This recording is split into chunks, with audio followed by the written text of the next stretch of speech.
然后有一天，有一个人来敲门，叩叩叩，你打开，他就说：我们终于找到你了，你就是欧洲咕噜咕噜王朝那个失踪已久的安娜鲁西亚公主啊！啊，我是欧洲皇室的公主，你在想什么？你疯了吗？你疯了吗 ？Hello， 大家好，我是 BB， 今天要来分享一些假设法则的故事哦，就是 Neville Goddard 教的东西。Neville Goddard 是一个很有名的灵性老师，我真的很喜欢他教的东西，因为他讲话超直接的，他会直接把真相这样子砸在你脸上。所以我在看他的书的时候，常常都会觉得，哇，这句话也讲得好棒哦，哇，那句话也好棒哦，画起来画起来，然后整本书都划线了。今天就会介绍一下他的名言佳句，还有一些精彩的故事哦。这样你看完影片之后，你也会开始显化你的梦想咯。这一句话是：想象力创造实相，因为现实是想象出来的。这句话可以说是我的座右铭哦。想象力创造实相，因为现实是想象出来的。这个现实世界啊，你看起来这么硬邦邦的，对不对？这么硬，这么硬，所有东西都好像这么硬一样，其实都是想象出来的。我们也是想象出来的，这个世界都是想象出来的，所以想象力才可以创造实相。如果这个世界不是想象出来的，那想象力怎么可能会创造实相呢？就是因为这个世界是想象出来的，所以想象力才可以创造实相。Neville Goddard直接把真相砸在你脸上了。你会觉得这个实相摸起来都很硬很硬啊，好像不能改变一样。其实它是软的，它是可以改变的，大概就跟粘土一样软吧。粘土你只要捏一捏捏一捏，就可以捏出你想要的形状。如果你捏了这个形状你不满意的话，也可以随时把它砸烂掉，重捏一次。所以不要担心你现在的实相不是你想要的那个样子，你随时都可以重新捏它，就是利用你的想象力。再来这一句话，人是想象出来的。一个人会在他自己的想象力里面，他想象自己在哪里，他就会在哪里；他想象自己是什么，他就会变成什么。因为他的想象力就是他自己，你的想象力就是你自己。你想象你在哪里，你就会在哪里；你想象你是什么，你就会是什么。因为你的想象力就是你自己。我们来讲这个故事，这是一对夫妻，他们是 Neville Goddard 的学生。这个妻子用想象力显化了一个梦想。这个妻子她说啊，我和我老公结婚之后，我们都很希望可以去欧洲住1年，深度旅游。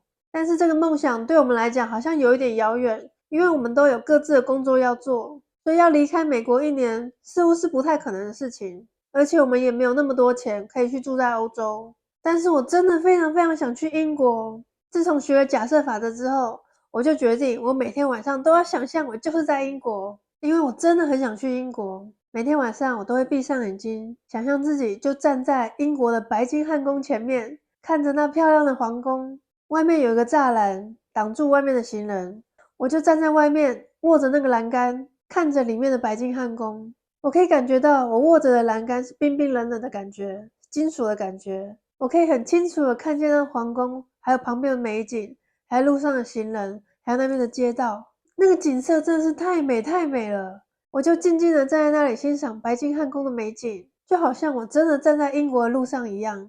几乎每天晚上我在想象那个画面的时候，我都非常非常的开心，就好像我真的已经在英国了。然后我就这样很开心的睡着了。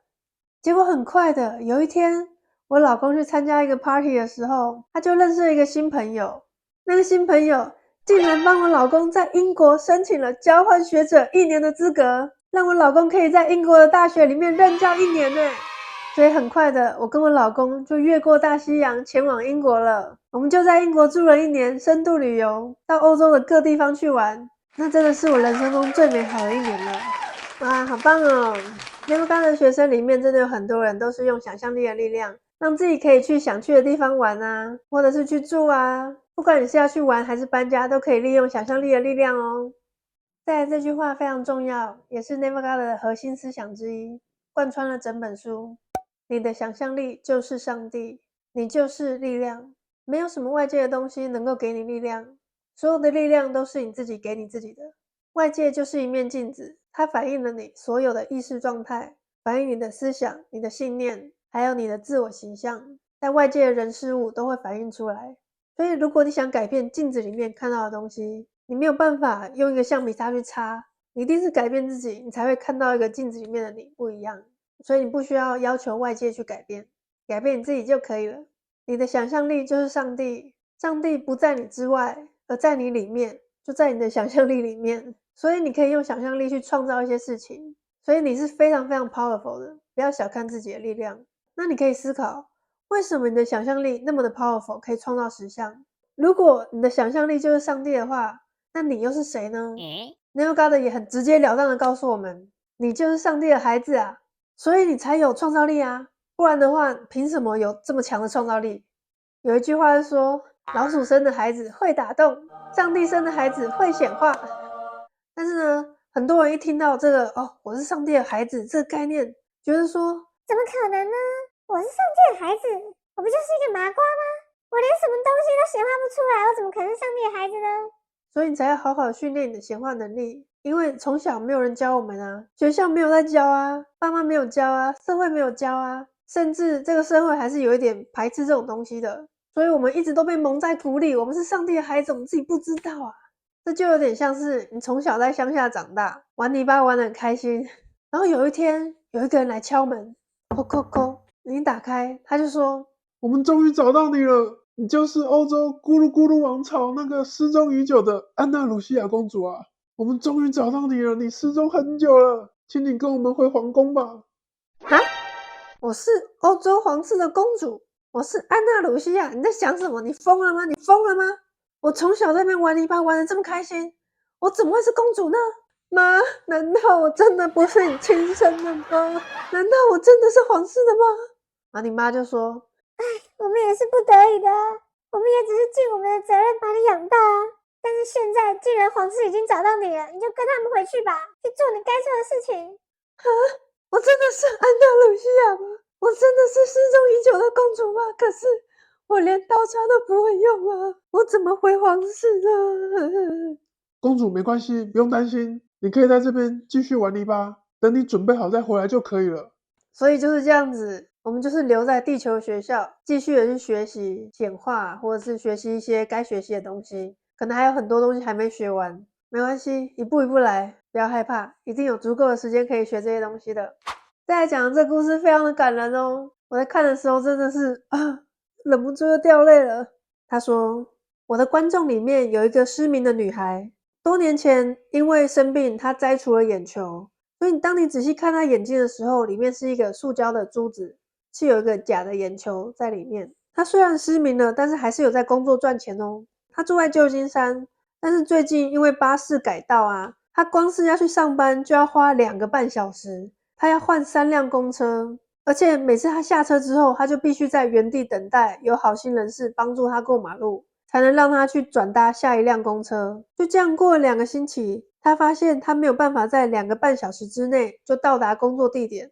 以前她只需要15分钟搭1辆公车就可以了，现在却要花很多很多的时间。于是有一天她就在想说，那我要搭计程车吗？可是计程车很贵啊，还是我要搬家搬到离公司比较近的地方呢？可是也不太方便啊。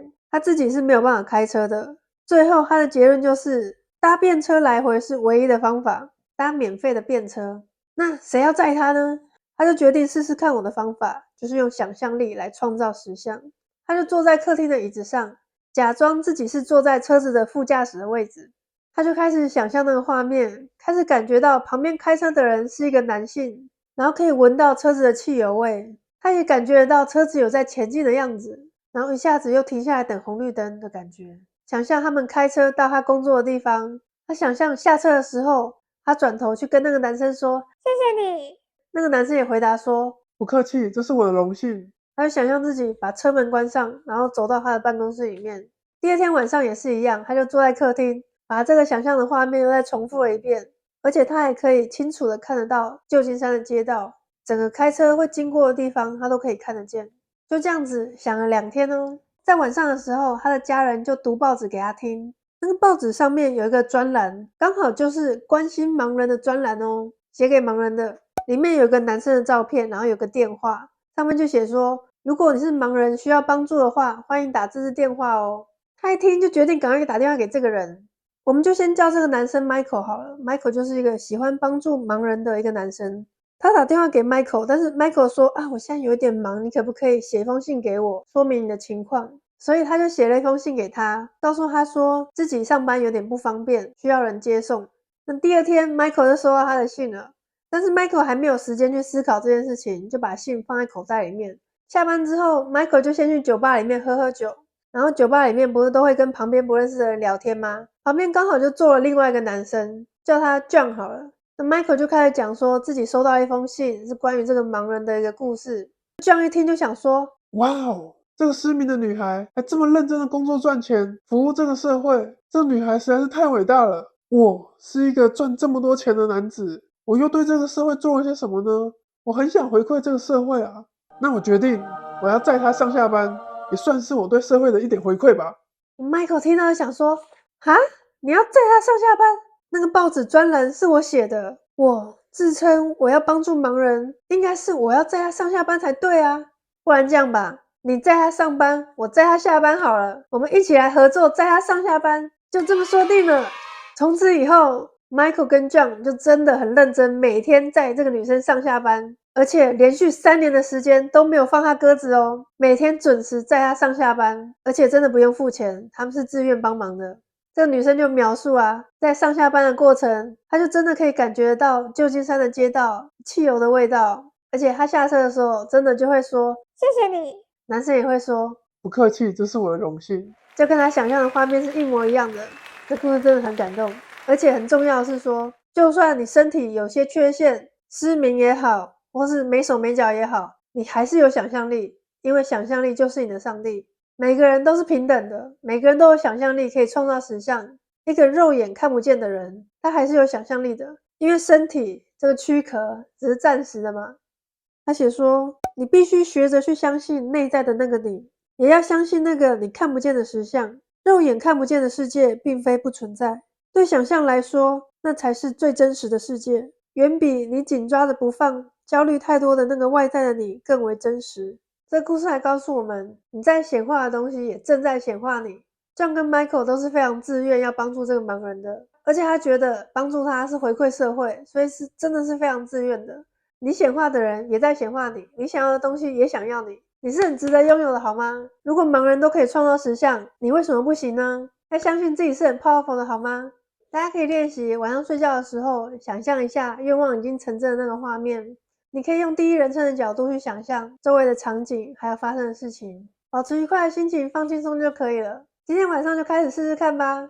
也有蛮多人问我书是在哪里买的，英文的这一本连结在下方，是在 Amazon 买的，里面是全部 Neville Goddard 的书集合成一本，这样子很厚。中文的话，天赋的力量也可以参考看看，连结都在下方。这本只是重点精华浓缩，它不是全部的著作，还是可以看看哦。我还有很多影片是关于假设法则的哦，这支影片里面也有很多精彩的故事哦，非常推荐可以看看哦。我还有很多有趣好玩的事情要跟你分享，可以订阅一下哦。那我们下次再见咯，拜拜。